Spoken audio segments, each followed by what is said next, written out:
안녕하세요. 마음의 사계절 김영정입니다. 오늘은 제 책 마음의 사계절 중에서 특별히 저의 깊은 상처와 그럼에도 불구하고 피어난 치유의 이야기를 여러분과 나누려 합니다. 어쩌면 이 이야기가 여러분 마음속에 숨겨진 상처와 그 상처를 보듬을 치유의 실마리가 될 수도 있을 것 같아 용기를 내어 이렇게 영상으로 만들어 보게 되었습니다. 하루 종일 여러 생각에 일손을 놓지 못했던 어느 날이었습니다. 창밖으로는 눈이 내렸다 그치기를 반복하고 다른 지역에는 대설주의보가 내렸다는 소식이 들려왔죠. 퇴근길 걱정보다도 제 마음을 더 무겁게 했던 건 사랑하는 가족에 대한 염려였습니다. 무엇이 어디서부터 조금씩 어긋나기 시작했을까? 끊임없이 자문했지만 대답 없는 메아리만 돌아올 뿐이었죠. 살아가는 것이 조금 가벼워질 만하면 가족과의 관계 속에서 새로운 고민이 찾아오곤 했습니다. 다른 집 아이들과 비교해 본 적은 없습니다.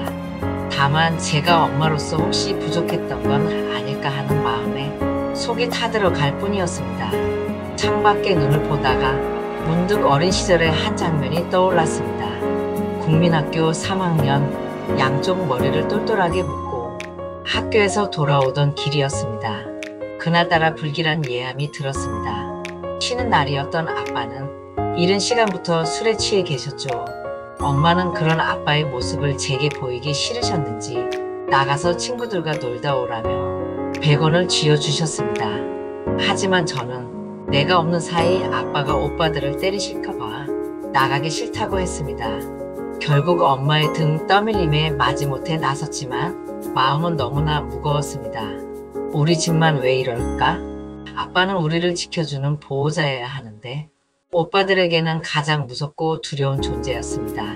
친구들이 고무줄놀이를 하자고 기다리고 있었지만 눈물이 날 것 같았습니다. 하지만 울 수는 없었습니다. 울면 친구들이 무슨 일이냐고 물을 테니까요. 고무줄을 튕기면서도 입속으로 노래를 불렀습니다. 외로워도 슬퍼도 나는 안 울어. 참고 참지. 울긴 왜 울어. 웃으면서 달려보자 푸른 숲을 달리면서 노래하자. 내 이름은 캔디. 어린아이가 짊어지기에는 너무 무거운 짐이었습니다. 친구들과 놀면서도 마음은 온통 집에 가 있었습니다. 고무줄을 넘을 때마다 오빠들은 지금 어떻게 하고 있을까? 엄마는 괜찮으실까? 온갖 걱정이 덮쳐왔습니다. 나만 밖에서 놀고 있다는 죄책감으로 놀이에 온전히 집중할 수가 없었죠. 그때의 기억이 떠올라 지금도 눈시울이 붉어집니다.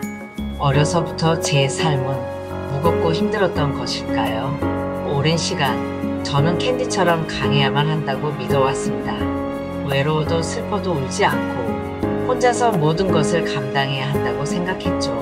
하지만 그런 가면은 제 진짜 감정을 숨기고 진정한 저 자신을 외면하게 만들었습니다.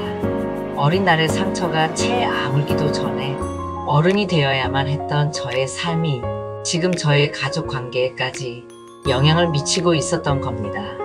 이제 좀 숨을 돌릴 만하다 싶었는데 또 다른 마음의 짐을 넘어야 하는구나. 특히 가족과의 관계에서 마주하는 어려움에 부딪힐 때면 어린 시절 그때처럼 다시 캔디가 되어 씩씩한 척 웃으며 견뎌내고 싶어집니다. 예전엔 캔디처럼 씩씩하게 웃으며 모든 걸 이겨내려 했습니다. 하지만 이제는 압니다. 씩씩한 척하는 것보다 때론 힘들다고 말하는 것이 완벽한 엄마인 척하는 것보다 나의 부족함을 인정하는 것이 더 필요할 때가 있다는 것을요. 아이가 7살 때 엄마 미워 내 마음도 모르고 저는 내 마음도 모르는데 너의 마음을 어떻게 알겠니? 고 반문했습니다. 지금 와서 보니 그때 저는 살기가 너무 버거워서 아이의 마음에 충분히 공감하지 못했습니다. 10살의 꼬마가 오빠들을 지키려 애썼던 것처럼 이제는 제가 가족들을 보듬으려 합니다. 하지만 저는 엄마에게 그런 딸이었는데 제 가족에게는 때때로 충분히 공감해주지 못했다는 생각이 들었습니다. 부모는 못 준 것만 생각나고 자식은 못 받은 것만 생각난다는 말이 있죠. 저는 어려서 너무 일찍 어른이 되느라 에너지를 다 써버렸나 봅니다. 그래서 지금은 가족의 마음을 보듬을 힘을 잃어버린 것일까요? 이제는 가족과의 관계에서 서로의 참된 마음을 찾아가는 과정을 제가 함께 해야 할 때입니다.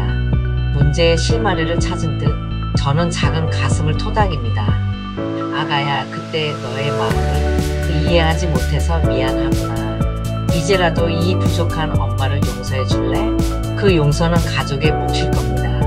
캔디처럼 씩씩한 척 하지 않고 그대로의 서로를 받아들일 때가 되었다는 것과 아픈 마음을 안고서도 함께 걸어가야 할 때라는 것을 이제는 알 것 같습니다.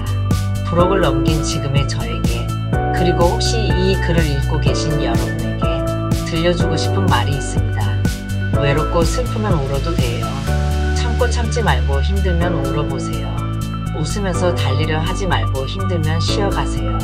지치면 그 자리에 머물러도 돼요. 그래도 괜찮아요. 애써 용감한 척하지 않아도 되고 씩씩하지 않은데 씩씩한 척하지 않아도 괜찮아요. 우리 모두 마음속에 어쩌면 캔디처럼 씩씩한 척, 애써 외면하고 있는 상처가 있을 겁니다. 혹은 가족과의 관계 속에서 해결되지 않은 아픔을 가지고 있을 수도 있습니다. 하지만 괜찮습니다. 혼자 짊어지려 하지 마세요. 힘들면 힘들다고 말하고 슬프면 울어도 괜찮습니다. 당신은 충분히 강하고 또 당신의 약함을 인정하는 것이 진정한 용기입니다. 이제는 스스로를 보듬고 진정한 자신을 마주할 때입니다. 어린 시절 캔디처럼 씩씩했던 우리가 이제는 서로의 눈물을 이해하고 함께 보듬으며 걸어갈 수 있기를, 그것이 우리가 진정 치유되는 길임을 믿습니다. 이 영상이 여러분의 마음에 작은 위로와 희망이 되었기를 바랍니다. 다음 영상에서도 여러분의 마음에 온기를 전할 수 있는 이야기로 찾아오겠습니다. 구독과 좋아요, 알림 설정은 저에게 큰 힘이 됩니다. 마음의 사계절과 함께 해주셔서 감사합니다.